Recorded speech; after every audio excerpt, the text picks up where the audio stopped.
예전에 TV에서 이 꿀벌을 길러서요 꿀을 채집하는 양봉을 하는 사람들의 이야기를 본 적이 있습니다. 그 프로그램에서 재밌는 실험을 하게 되는데 이 꿀벌을 등에다가 작은 페인트 물감을 묻혔습니다. 그리고 이 하얀색 물감을 묻힌 꿀벌이 다시 자기 집으로 돌아올 수 있는가라는 실험을 하게 됐습니다. 이 꿀벌이 화분과 꿀을 채집하기 위해서는요 얼마나 먼 거리를 떠날까요? 약 8km에서 최대 11km까지 비행을 한다고 합니다. 이 양봉하는 꿀벌통을 중심으로 360도 전방향으로 각각 11km 이상 꿀벌이 날아간다고 하니까 얼마나 먼 거리를 날아가겠습니까? 여기서부터 저 수원역까지요 한 8km 정도 됩니다. 그 이상의 거리를 작은 꿀벌, 솜톱만한 꿀벌이 날아간다고 하니까 참 신기합니다.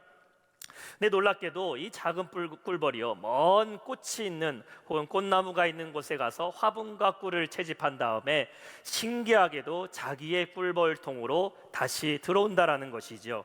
꿀벌통도 여러 가지가 있습니다. 양봉을 할 때 보면은 그 여왕벌이 있는 꿀벌통 수십 개가 있는데 페인트를 칠하고 1번 페인트, 2번 페인트 각각 색깔을 나눈 다음에 각자의 그 양봉통에 그 숫자를 기록했는데 신기하게도 수억 마리 정도 돼버리는 그런 꿀벌들 중에요 신기하게 그 많은 양봉통에서도 자기의 집을 찾아온다라는 것입니다. 참 놀랐습니다. 하나도 놀라지를 않으시네요. 다들 길눈이 밝으셔서 아유 목사님 저는 어디 갔다 놔도 길 잘 찾아오십니다.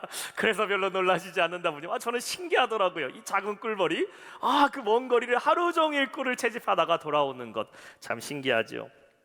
그런가 하면 조류 중에서요 가장 큰 새에 해당되는 태평양에 보면은 알바트로스라는 새가 산다고 합니다. 이 새가요 태어나자마자 얼마나 많은 거리를 날아가냐 18만 4천 킬로미터 이상을 날아다니는 태평양 전체를 날아가는 아주 큰 새가 있습니다. 새가 태어나자마자 날기 시작하면요 집을 떠나서 이제 태평양 바다를 날아가기 시작하는데 7년에서 8년 정도 그 태평양 온 섬과 바닷가를 떠돌다가요 18만 4천 킬로미터를 다시 날아서 알을 낳을 때가 되면은 자기가 태어났던 그 작은 섬으로 이 새는 다시 돌아온다라고 합니다. 이렇게 자기의 집, 자신의 고향으로 돌아간다라는 것을 뭐라고 얘기하냐면은 바로 귀소 본능 혹은 회귀 본능이라고 이야기를 합니다. 누가 가르쳐 준 것도 아닌데 학습된 것도 아닌데 스스로가 집을 찾아 돌아가는 것, 자신의 본능에 맡겨서 다시 한번 고향과 살았던 곳과 태어난 것으로 돌아가는 것을 바로 귀소 본능이라고 얘기를 한다라는 것이죠. 세계적인 생물학자인 베르트 하인리히가 쓴 귀소 본능이라는 책이 있습니다. 영어로는 The Homing Instincts라고 얘기하는데요. 그는 이 책에서 이 땅의 수많은 동물과 곤충과 생물들은요 신기하게도 본능적으로 자기의 집으로 돌아가고자 하는 귀소 본능이 있다라는 것입니다. 그런데 그 책의 부제목에는 이렇게 써 있습니다. 우리는 모두 처음으로 돌아가고 싶다. 우리는 모두 처음으로 돌아가고 싶다. 사람들 안에도 보니까요 귀소 본능이라는 것이 있습니다. 돌아가고 싶은 마음이 있어요. 제가 미국에서 유학 시절 때에 미국에 정말 70년대 80년대 젊을 때 우리나라 초기에 이렇게 이민 오신 분들을 만날 때가 있습니다. 지금은 연세들이 많이 드셔서 70, 80, 90 가까이 되신 분들인데요 이분들과 같이 얘기를 하다 보면요 한국에서 이제 막 왔다고 하니까 그분들 하나같이 이렇게 말씀하시더라고요. 한국이 좋지요. 그러면서 하시는 말씀이 내가 죽기 전에는 고향 땅에 돌아가고 싶다고. 이 미국이 아무리 살기 좋지만 그래도 항상 내 마음 한구석에는 그 고향 생각난다고 죽어서는 고향에 가서 묻히고 싶다라고 말씀하시는 분들을 보게 됩니다. 사람들 마음에도 뭐가 있어요? 돌아가고 싶다. 귀소 본능이 있다라는 것입니다. 고향을 그리워합니다. 어린 시절에 내가 살던 곳, 부모님이 살고 계신 고향, 사람들 마음에도 자연스럽게 자리 잡아 있다라는 것입니다. 근데 성경은 우리가 어디에서부터 왔고 어디로 돌아가야 하는지에 대해서 말씀하고 있습니다. 로마서 11장 36절 성경에는 이는 만물이 주에게서 나오고 주로 말미암고 주에게로 돌아감이라. 그에게 영광이 세세에 있을지어다. 아멘이라고 말씀하고 있습니다. 모든 인간은 하나님으로부터 왔고 결국 하나님으로 돌아가야 된다라는 것입니다. 성경 말씀 히브리서 9장 27절에는 말씀하고 있어요. 한번 죽는 것은 사람에게 정해진 것이요 그 후에는 심판이 있으리니 라고 말합니다. 이 땅에서 이 사람이 얼마나 선한 일을 하고 살았는지, 얼마나 많은 선을 베풀고 얼마나 착하게 살았는지, 혹은 자신의 삶을 혹사하면서까지 얼마나 열심히 살았던지 간에 이 땅에 영원히 사는 사람은 한 명도 없다라는 것이죠. 결국 인간은 죽음이라는 것이 다 정해져 있는 것이고 그 후에는 반드시 심판이 있다라고 성경은 말씀합니다. 그런데 이러한 심판 앞에서 영원한 천국으로 가는 사람이 있는가 하면은 영원한 지옥으로 멸망하는 사람이 있다라는 것이에요. 그렇다면은 이것을 볼 때에 인간은 죽음으로 끝입니까? 그렇지 않다라는 것이죠. 어쩌면 죽음보다도 죽음이라는 것을 통해 인간은 앞으로의 새로운 삶, 더 영원한 삶을 살아가게 되는 새로운 시작이라고 말할 수 있다는 겁니다. 믿는 자들이나 믿지 않는 자들이나 동일하게 고백하는 것은 이겁니다. 죽음 이후에 돌아간다라는 거예요. 돌아간다. 근데 어디로 돌아갈 것인가? 영원한 천국 하나님께로 돌아갈 것인가? 아니면 영원한 지옥으로 갈 것인가? 선택해야 된다는 것이죠. 그러한 이러한 심판에서 우리를 구원하신 분이 계십니다. 저와 여러분을 죽음에서 끝나는 것이 아니라 죽음 이후에 영원한 곳 천국으로 인도하시는 분이 계시는데 그분이 누굴까요? 바로 우리 예수님이심을 믿으시기 바랍니다. 요한복음 14장 6절에 말씀하고 있어요. 예수께서 이르시되 내가 곧 길이요 진리요 생명이니 나로 말미암지 않고는 아버지께로 올 자가 없느니라 말씀하셨습니다. 결국 모든 인생은 다 죽음으로 끝이 나지만 끝이 아니죠. 예수님을 믿는 자는 생명으로 저 영원한 천국으로 주님께서 우리를 인도하심을 여러분 믿으시기를 바랍니다. 따라서 우리는 누굴 믿어야 될까요? 예수님 믿어야 되는 거예요. 예수님 믿어야 된다. 로마서 10장 9절은 말하고 있어요. 만일 내가 입으로 예수를 주로 시인하며 또 하나님께서 그를 죽은 자 가운데서 살리신 것을 내 마음에 믿으면 구원을 받으리라 말씀하고 있습니다. 여러분, 예수님을 믿는 자 구원받고 천국 가게 됨을 믿으시기 바랍니다. 천국 가시기 위해서 돈을 많이 내실 필요도 없어요. 천국 가기 위해서 공부를 많이 할 필요도 없습니다. 천국 가는 방법은 한 가지밖에 없어요. 한 가지. 이거 한 가지 방법인데 다른 것으로는 못 가요. 이 한 가지는 바로 예수님을 믿으면 천국 가게 됨을 믿으시기 바랍니다. 이곳에 모인 모든 우리 성도님들, 우리 예배 처음 나오신 분들, 오늘 예배를 통하여 우리 예수님 믿고 천국 가시기를 소망합니다. 오늘 본문의 내용은 세상을 허랑방탕하게 살던 아들이 아버지의 집으로 돌아오는 이야기를 우리에게 전하고 있습니다. 우리 본문의 말씀을 통해서 내 영혼의 안식처 되시는 아버지께로 돌아오는 그 축복이 우리 모든 성도들 가운데 임하기를 축원합니다. 오늘 본문의 내용에 보면 한 아버지에게 두 아들이 있었습니다. 우리가 형제가 나오는 드라마를 보게 되면요, 형제가 다 똑같습니까? 그렇지 않습니다. 말 잘 듣는 자녀가 있는가 하면은 부모 속썩이는 자녀가 있지요. 오늘 성경에도 보면은 첫째 아들은 맏아들이었습니다. 아버지의 말을 잘 듣는 성실한 아들입니다. 근데 문제는 둘째 아들이었어요. 이 둘째 아들, 늘 속만 썩이고 놀기를 좋아했던 이 둘째 아들이 어느 날 아버지를 찾아가게 됩니다.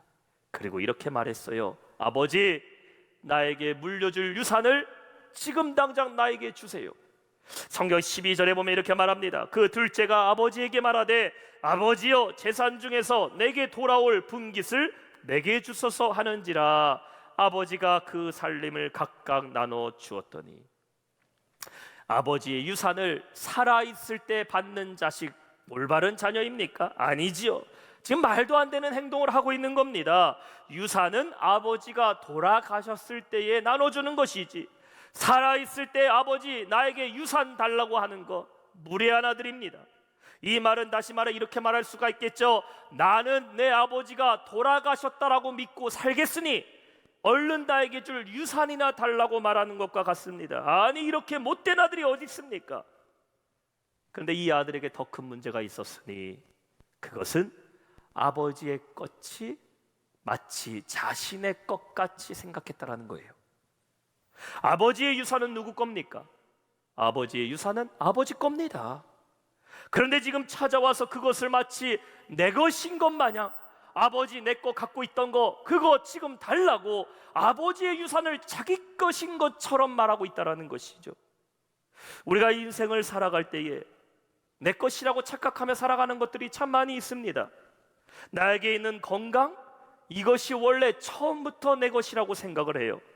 내가 갖고 있는 시간, 나에게 주어진 생명, 이것이 마치 나의 소유, 내 것이라고 생각합니다. 내가 갖고 있는 물질, 내가 갖고 있는 능력, 이것이 내 것인 것처럼 생각한다는 것이에요. 근데 여러분 가만히 한번 생각해 보세요. 처음부터 가지고 있었던 것이 무엇입니까? 태어날 때부터 건강 가지고 태어났어요? 태어날 때부터 물질 갖고 태어났습니까? 태어날 때부터 내 생명은 내가 보장하면서 태어난 사람 어디에 있습니까? 우리가 세상 말로 뭐 금수저다, 흙수저다라고 말하지만 수저 자체도 어머니 뱃속에서 가지고 태어난 사람 아무도 없습니다. 빈손으로 태어나 보니까 주어진 것들 아닙니까? 인생의 건강도, 시간도, 여러분이 갖고 있는 능력과 물질도 내 것이라면 내가 보장해야지요. 내 것이라면 내가 끝까지 나와 붙어있다라고 확신해야지요. 그런데 이러한 것들 우리 것입니까? 아닙니다. 삶을 살아가다가 한순간에 잃어버릴 수 있는 것 아닙니까? 어떤 이는 태어나자마자 죽임을 맞이하는 자들도 있어요. 하루도 채 살아보지 못하고 세상을 떠나가는 갓난 아기들도 있어요. 생명이 내 것이라면, 건강이 내 것이라면, 시간이 내 것이라면 내 마음대로 할 수 있어야지요. 우리는 이러한 것들이 마치 내 것인 것처럼 영원할 것 같이 생각하며 살아간다라는 거예요. 아들이 아버지에게 말합니다. 내 것 가지고 있는 것 나에게 돌려주십시오. 그는 그것을 가지고 허랑방탕한 시간을 보내게 됩니다. 13절과 14절 말씀을 한번 볼까요? 그의 며칠이 안 되어 둘째 아들이 재물을 다 모아가지고 먼 나라에 가 거기서 허랑방탕하여 재산을 낭비하더니 다 없앤 후 그 나라에 크게 흉년이 들어 그가 비로소 궁핍한지라. 자기 것이었다면 영원히 가지고 있어야 되는데, 물질이 자기 것이었다면 쓰고 또 써도 계속해서 남아 있어야 하는 것 아닙니까? 그런데 어떻게 돼요? 탕자는 결국 자기 것이라고 생각했던 썼던 모든 것들이 다 잃어버리게 되고 자신은 남은 것이 아무것도 없어져 버립니다. 참 우리의 삶이 이런 것 같아요. 가지고 있으면 영원할 것 같습니다. 그러나 결국 잃어버리는 것도 한순간입니다. 그러면 우리 안에 뭐가 찾아와요? 성경은 말하고 있습니다. 비로소 궁핍한지라. 여기서 우리가 첫 번째 생각할 수 있는 말씀이 있습니다. 첫 번째, 아버지의 곁을 떠나면 궁핍이 찾아온다라는 겁니다. 이 궁핍한지라라는 말을 영어 성경에서 이렇게 표현합니다. He began to be in need라고 말하고 있어요. need라는 말은 필요로 하다, 요구하다라는 겁니다. 아버지 집에 있을 때 이 아들은 사실 필요할 것이 없었습니다. 왜냐면 모든 것이 다 자기 것이었기 때문입니다. 먹는 거 걱정했습니까? 입는 거 걱정했습니까?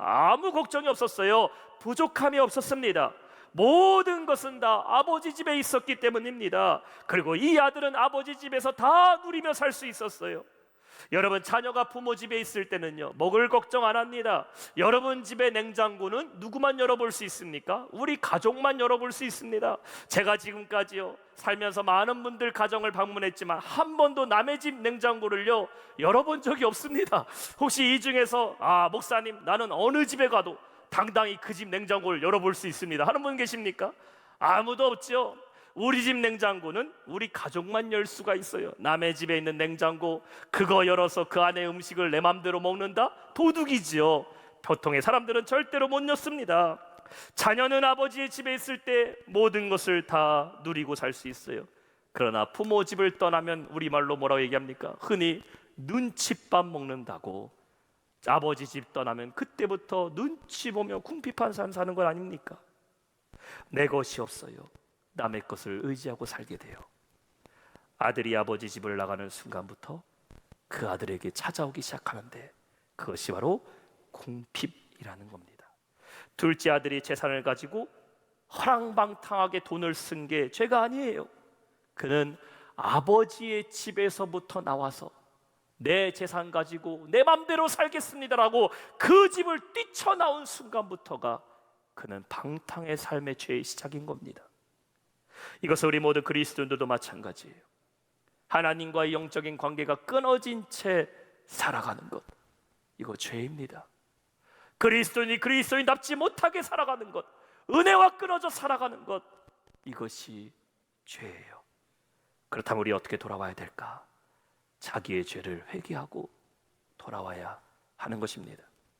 어떤 죄를 회개합니까? 아버지로부터 떠나 있던 죄를 회개해야 되죠. 성경에서 죄라는 말을 헬라어 원어로는 하마르티아라고 말합니다. 이 말이 잘못한 것, 나쁜 짓 한 것, 이 말이 아닙니다. 성경에서 말하는 죄라는 것은 동사형입니다. 관역에서부터 벗어난다라는 것이에요. 화살을 딱 쐈는데요, 화살이 올바른 관역을 통해 나가야 되는데 이 화살이 비껴갈 때에 달리기 하는 경주자가요, 결승점을 향하여 열심히 달려야 되는데 엄한 길로 갑니다. 왼쪽으로 가고 오른쪽으로 가는 것, 관역을 벗어나는 것을 죄라고 말합니다. 성경에서는 하나님의 뜻에서 벗어나 버리는 것, 하나님과의 관계에서 벗어나 버리는 것, 이것이 바로 죄라는 것이죠. 그렇다면 회개라는 것은 무엇입니까? 원어로는 메타노이아라고 말하고 있습니다. 이것은 바로 마음을 돌이킨다라는 것입니다. 아까 말씀드렸죠? 죄라는 것이 관역을 벗어나는 거라면 회개라는 것은 벗어난 그 관역에서부터 다시 주님께로 돌아오는 것, 이것이 바로 회개입니다. 회개는 후회가 아니에요. 회개는 반성도 아닙니다.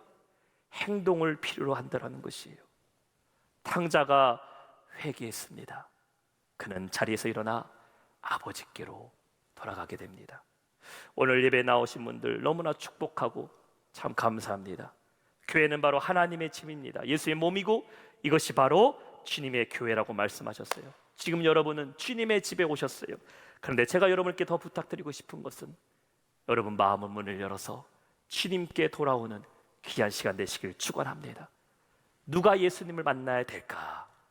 예수님 만나는 것은 믿지 않는 분들만 예수님 만납니까? 오늘 교회 처음 온 분들만 예수님 만나는 겁니까? 아닙니다. 예수님을 만나야 될 사람들은 저도 만나야 돼요. 믿는 여러분도 만나야 돼요. 우리는 날마다 주님과 만나고 주님과 동행하는 삶을 살아야 될 줄 믿습니다. 오늘 예배를 통해서 이곳에 계신 모든 분들, 저도 마찬가지고 우리가 예수님을 만나고 회복되는 놀라운 은혜의 시간 되시기를 주님의 이름으로 축원합니다. 마지막 세 번째, 기다리시고 맞아주시는 아버지입니다. 20절 말씀을 제가 읽습니다. 이에 일어나서 아버지께로 돌아가니라. 아직 거리가 먼데 아버지가 그를 보고 치근히 여겨 달려가 목을 안고 입을 맞추니. 오늘 뒤에 보면 백그라운드에 그림이, 아주 멋있는 그림이 있죠. 돌아온 탕자의 그림입니다. 이 탕자의 그림에는 많은 명화들이 있습니다. 렘브란트의 돌아온 탕자라는 그림도 있지만 제가 오늘 말씀을 준비하면서 이 그림을 보게 됐어요. 바르톨로메의 돌아온 탕자라는 그림입니다. 이 그림에는 오늘 성경의 모든 내용이 다 담겨져 있어요. 아버지가 아들을 안아줍니다. 근데 놀랍게도 말씀을 보게 되니까 여러분, 아들이 아버지를 먼저 봤을까요? 아버지가 아들을 먼저 봤을까요? 성경을 보니까 아직 거리가 멀어요. 집이 멀리 있습니다. 그런데 저 멀리서 한 노인이 뛰어오기 시작하는데 아들이 보니까 누구예요? 아버지가 아들을 보고 뛰어오기 시작했다. 다시 말해서 이 아버지는 날마다 그곳에서 아들을 기다리고 있었다라는 것입니다. 아직도 우리나라에 보면은 실종된 아이들이 많이 있습니다. 제가 지금까지 실종된 자녀를 보는 광고를 이렇게 볼 때가 있어요. 얼마 전에도 은행을 갔더니요, 은행 창구의 작은 이 디스플레이에서 잃어버린 아이를 찾습니다라는 광고를 보게 됐습니다. 참 너무 안타까워요. 보니까 자녀를 잃어버린 지 40년이 넘었습니다. 5살 때 잃어버렸다고 하면서 이제 그 아이가 45살이 된 장성한 이 중년의 얼굴을, 이 몽타주를 그린 다음에 40년 됐다고, 40년 만이라도 그 아이 찾고 싶다고 20년 만에, 10몇 년 만에 잃어버린 그 자녀를 찾고 싶은 부모들이 광고를 올린 것을 보게 됐습니다. 근데 이러한 실종 신고하는 광고들 중에서요, 지금까지 제가 부모가 잃어버린 아이를 찾는 광고는 봤는데 잃어버린 아이가 내 부모를 찾습니다라는 광고 여러분 보신 적 있습니까? 없습니다. 실종된 사람을 찾는 광고는 있어도 실종되었던 그 사람이 이제 내 부모를 찾습니다, 이제 내 엄마 아빠 찾습니다, 이런 광고는 없습니다. 이 무슨 말일까요? 부모는 자식을 기다린다라는 것이에요. 40년 전에 잃어버렸던, 30년 전에 잃어버렸던, 작년에 잃어버렸던지 간에 부모는 자식을 기다려요.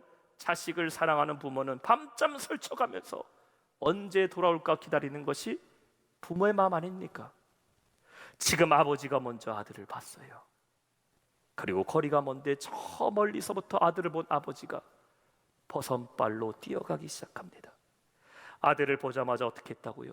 치근히 여겨서 목을 안고 입을 맞췄다, 성경은 말하고 있습니다. 아버지에게 이 아들은 종이 되어 헐벗은 아들이에요. 발에는 신발도 없이 종의 모습입니다. 그런데 돌아온 아들은 여전히 내 아들이라는 것이에요.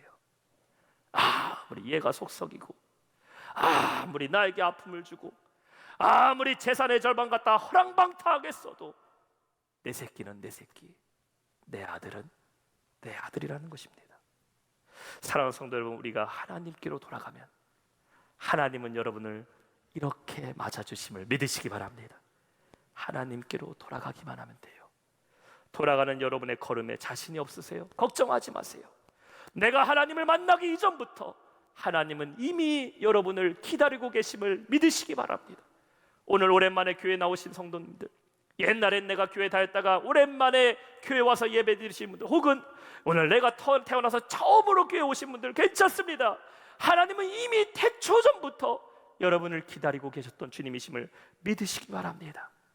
돌아온 아들에게 아버지는 어떻게 합니까? 22절 23절 보니까요, 아버지는 종들에게 이르되 그림을 보세요. 제일 좋은 옷을 내어다가 입히고 손에다가 가락지를 끼우고 발에 신을 신기라. 그리고 살진 송아지도 있어요. 그 송아지 끌어다가 잡아라. 우리가 먹고 즐기자. 아들에게 종의 옷을 벗어버립니다. 아들의 옷을 입혀줘요. 더럽혀진 손과 발을 깨끗이 씻겨준 다음에 손에는 가락지를 끼우고 발에는 신발을 신겨줍니다. 그리고 종들을 불러다가 온 동네에 잔치를 벌이게 됩니다. 이것은 누구만 할 수 있어요? 아들을 사랑하는 아버지만 할 수 있는 것이죠. 하나님은 오늘도 우리에게 이러한 사랑으로 여러분을 품어주심을 믿으시기 바랍니다. 오늘 말씀을 맺겠습니다. 하나님은 지금도 저와 여러분을 기다리고 계셔요. 계시록 3장 20절에 보면 이렇게 말씀하고 있어요. 볼지어다 내가 문 밖에서 서서 두드리노니 누구든지 내 음성을 듣고 문을 열면 내가 그에게로 들어가 그와 더불어 먹고 그는 나와 더불어 먹으리라. 주님께서 여러분을 기다리고 계셨어요. 마음을 두드리십니다. 내가 만나기를 원한다. 그 주님이 왜 여러분을 기다릴까요? 우리 한 사람은 주님께서는 천하보다 귀하다고 말씀하셨기 때문입니다. 마태복음 16장 26절에 보면 한 사람의 영혼이 온 천하보다 귀하다고 말씀하고 있어요. 누가복음 15장 7절에 말합니다. 죄인 한 사람이 회개하며 돌아오면은 저 천국에서는 천국 잔치가 벌어진다고 말씀하고 있어요. 여러분이 사랑하는 자녀에게 이렇게 말한 적 있지 않습니까? 내가 세상에 다 줘도 너랑은 못 바꾼다고. 금이야 오기야 키우는 내 자식 아무리 돈을 억만금 준다 해도 자기 자식과 바꿀 부모 어디 있습니까? 하나님은 인간이 사랑하는 그 사랑보다도 훨씬 더 큰 사랑으로 여러분 한 사람 한 사람을 사랑하고 계심을 믿으시기 바랍니다. 하나님의 사랑이 얼마나 큰지 요한복음 3장 16절은 이렇게 말씀하고 있어요. 하나님이 세상을 이처럼 사랑하사 독생자를 주셨으니 이는 그를 믿는 자마다 멸망치 않고 영생을 얻게 하려 하심이라. 하나님 우리를 사랑하셔서 독생자 예수 그리스도를 십자가에 죽게 하셨고 그분의 죽으심으로 인하여 그분을 믿는 자 다 구원을 받고 천국 가게 됨을 믿으시기 바랍니다. 이것이 바로 기독교의 핵심이고 우리가 믿는 신앙의 확신입니다. 누구든지 예수님 믿는 자는 구원을 받습니다. 오늘 이곳에 여러분을 기다리시는 그 주님을 만나세요. 예배 참 잘 오셨어요. 이제 여러분의 마음 문만 열면 됩니다. 주님 이 시간 내 마음을 만져주시고, 오늘 예배 가운데 은혜를 잃어버리고 살았던 성도님들 계십니까? 오랜만에 왔어요. 코로나로 인해서 예배드리지 못하다가 오랜만에 하나님 전에 나와서 예배드린 성도님들 계십니까? 참 잘 오셨습니다. 이제 다시 그 주님 안에 돌아오세요. 은혜를 회복하고 하나님 주신 그 은혜를 경험하는 귀한 시간 되길 축원합니다. 여러분이 세상에서 어떠한 삶을 살았던지 간에 하나님 물어보지 않으셔요. 얼마나 부끄러운 과거가 있었는지 하나님 사실 그것에 별로 관심이 없습니다. 돌아온 이 아들에게 아버지는 세상에서 어디다 돈을 그렇게 썼는지, 너 어디서 그렇게 방탕하게 살았는지 물어보지 않았어요. 관심도 없습니다. 그냥 이 아들을 안아주며 자랐다 품어줬어요. 하나님은 오늘도 우리를 이렇게 기다리고 계시고 이러한 사랑으로 우리를 품어주심을 믿으시기 바랍니다.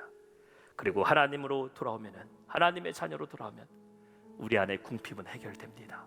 삶의 어려운 낙심의 문제, 환경의 문제, 건강의 문제, 인생의 공허함의 문제, 이 시간 주님 만나 해결받는 그 역사를 경험하시기를 축원합니다.